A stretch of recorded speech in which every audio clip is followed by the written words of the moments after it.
For today's video mga ka-farmers ay pupunta tayo sa San Jose, Tanhay, Negros Oriental dahil marami daw ang mga biik doon na mura mga ka-farmers.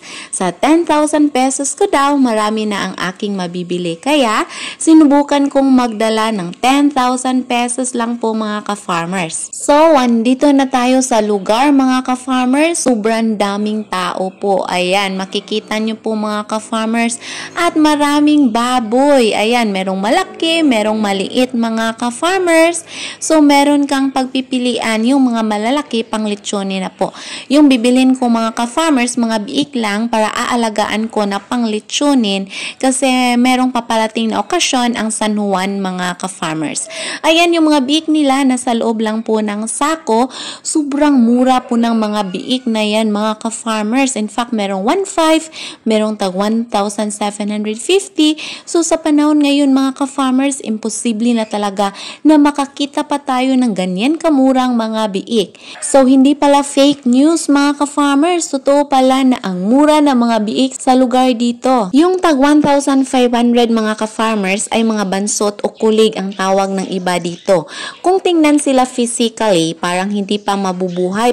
Pero na-challenge ako mga ka-farmers na mag-alaga ng ganito kabansot para meron akong maipakita sa inyo kung paano ko alagaan ang ganito kapayat na mga biik. At sa loob ng isang linggo ay maipapakita ko na sa inyo na meron ng improvement sa kanilang katawan.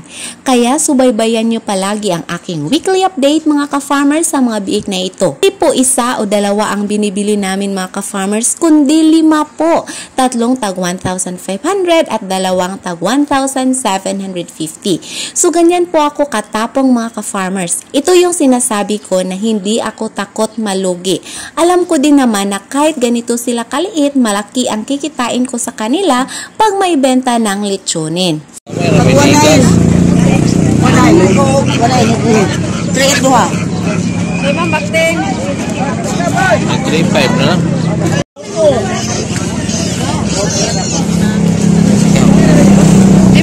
Ilan tao ako mayo ba klase?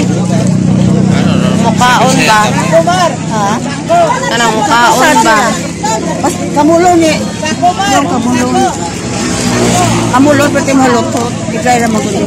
Unsay amol ka ng basa-basa? Kung tapos sa atin ng kamulon, dapat mahumang. Wala na sa malutot. Ganun sa maninalutas te? Tapos bola na niya. Likas pagpanat. Bola ba yung lutas? Pagpila ni? Idayo sila 1,500. 1,500 doha. Tulong. Nya mga una ba nito eh? Una. Unta pag sa atin. Ikaw ko na lang ba? Nakabalagan ni Gikan. Ikaw na eh. Kamul ba? Kanig try mo na. Nakarato na. So, andito na sa kulungan ng mga Jurassic mga biik mga ka-farmers. So, ayan na sila ang payat-payat at ang bansot nila mga ka-farmers. So, the challenge will begin today mga ka-farmers. Kaya abangan nyo po ang aking weekly update sa improvement nitong mga biik or ng mga kulig na ito. 8,000 pesos po silang 5 mga ka-farmers. So, yung budget natin na 10,000 pesos, meron pa pong naiwan na 2,000 pesos na pangbili natin ng feed. So, thank you for watching mga ka-farmers. Bye-bye!